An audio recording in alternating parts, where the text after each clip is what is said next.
Magandang hapon po sa ating lahat. Narito ang weather update sa araw ng Huwebes, September 12, 2024. Sa ngayon po, yung southwest monsoon po natin ay umiiral dito sa may Palawan, Visayas at Mindanao. Dahil dito po asahan natin makakaranas po ng tuloy-tuloy na bugso ng pag-ulan dito sa may Palawan, Occidental Mindoro, Western Visayas, Negros Island Region, Zamboanga Peninsula, Soc-Sargent, pati na rin dito sa may Bangsamoro. Asahan din natin sa nalalabing bahagi ng Visayas at Mindanao ang kalat-kalat na pag-ulan dulot pa rin itong southwest monsoon.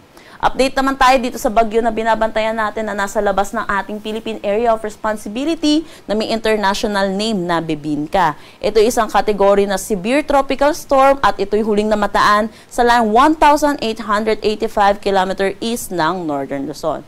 Ayon po sa ating forecast track, papasok po ito ng Philippine Area of Responsibility bukas po ng hapon or ng gabi. At ito po ipapangalanan nating FERDI.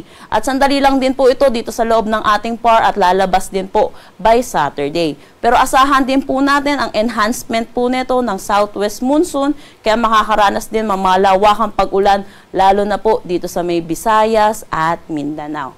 Pero dahil din po dito, asahan po natin sa trough nito ni Bebinca or yung extension ay makakaranas na rin ng maulap na papawiri na may mga kalat-kalat na pag-ulan dito sa may Ilocos Region, Cordillera Administrative Region, Central Luzon, pati na rin dito sa nalalabing bahagi ng Mimaropa, pati na sa Quezon at Aurora. For Metro Manila at nalalabing bahagi ng Luzon, asahan po natin magiging maaliwalas pa ang ating panahon na may mataas na tsansa ng mga pag-ulan sa hapon at sa gabi dulot ng mga localized thunderstorm. Dako naman tayo sa magiging panahon natin bukas dito sa Luzon. Kumikita po natin dito sa Metro Manila, asahan na po natin makakaranas na po tayo ng maulap na papawiri na may mga kalat na pag-ulan. Dulot po ito ng southwest monsoon. And then kumikita din po natin dito sa Tugigaraw, makakaranas din po sila ng mga kalat na pag-ulan. Dulot naman po ito ng trough nito ni Bebinca.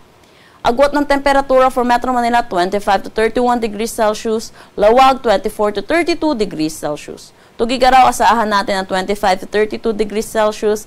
Baguio, 17 to 23 degrees Celsius.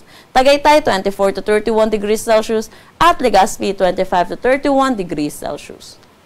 Para naman dito sa Palawan, Visayas at Mindanao, kung makikita po natin, makakaranas po sila ng maulap na panahon na may mga pag-ulan throughout po dito sa buong araw po nila. Kaya asahan din po natin ang malawakang pag-ulan, lalo na po yung tuloy-tuloy na bugso ng pag-ulan dito sa may Palawan at Occidental Mindoro at dito na rin sa may Western Visayas. Dulot po ito ng enhancement nitong southwest monsoon. Kaya ugaliin po natin i-check yung weather advisory na nilalabas po ng Pag-asa para sa update ng mga maapektuhan ng mga malawakang pag-ulan.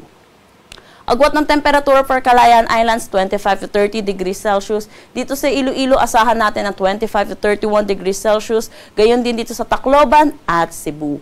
Asahan natin sa Cagayan de Oro, 26 to 31 degrees Celsius. Zamboanga, 26 to 31 at Davao, 25 to 32 degrees Celsius. Wala pa naman tayong nakataas na anumang gale warning sa anumang seaboards ng ating bansa. Dako tayo sa magiging panahon natin sa susunod na 3 araw or itong dadating po nating weekend. Kung makikita po natin for Metro Manila, dito yung magkakaroon po tayo ng maulan na weekend. Kaya asahan din po natin ang magiging panahon po natin. Katulad po dito sa may Legazpi City, dulot po ito ng southwest monsoon. Pero by Monday, asahan po natin magiging maaliwalas naman na din po ang ating panahon. Dito sa Baguio City, throughout the 3 days, ay asahan po natin magiging maaliwalas ang kanilang panahon. For Metro Manila, agwat ng temperatura 25 to 32 degrees Celsius.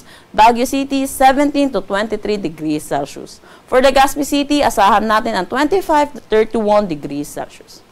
Para naman dito sa Visayas, asahan natin dito sa may Iloilo City, ang tuloy-tuloy na bugso ng pag-ulan, dulot po ito ng southwest monsoon sa susunod na 3 araw. Para naman dito sa Metro Cebu at sa Tacloban, asahan po natin magiging maulap ang kanilang papawiri na may mga kalat-kalat na pag-ulan. Pero kung makikita din po natin dito sa Metro Cebu, by Monday, improving na ang kanilang weather. Agwat ng temperatura for Metro Cebu, 26 to 31 degrees Celsius. Iloilo City, 25 to 31 degrees Celsius. For Tacloban, asahan naman natin ang 25 to 32 degrees Celsius. Habang papalayo po itong si bibingka or yung magiging Ferdy po natin ay humihina din po or nawawala na po ng epekto itong southwest monsoon po natin dito sa may Mindanao. Kaya kung makikita na po natin, sa western section na lang po ng Mindanao makakaranas na maulap na papawiri na may mga kalat-kalat na pag-ulan, particularly dito sa Cagayan de Oro at Zamboanga City. Kaya kung makikita natin, Sunday at Monday, magiging maaliwalas na po ang panahon. Pero asahan din po natin ang mga localized thunderstorm, lalo na sa hapon at sa gabi. Agwat ng temperatura for Metro Davao, 25 to 33 degrees Celsius. Cagayan de Oro, 25 to 32 degrees Celsius. For Zamboanga City, asahan natin ang 25 to 33 degrees Celsius. Ang sunset mamaya ay 6 o'clock p.m. at ang sunrise bukas ay 5:45 a.m. Para sa karagdagang impormasyon, bisitahin ang aming mga social media pages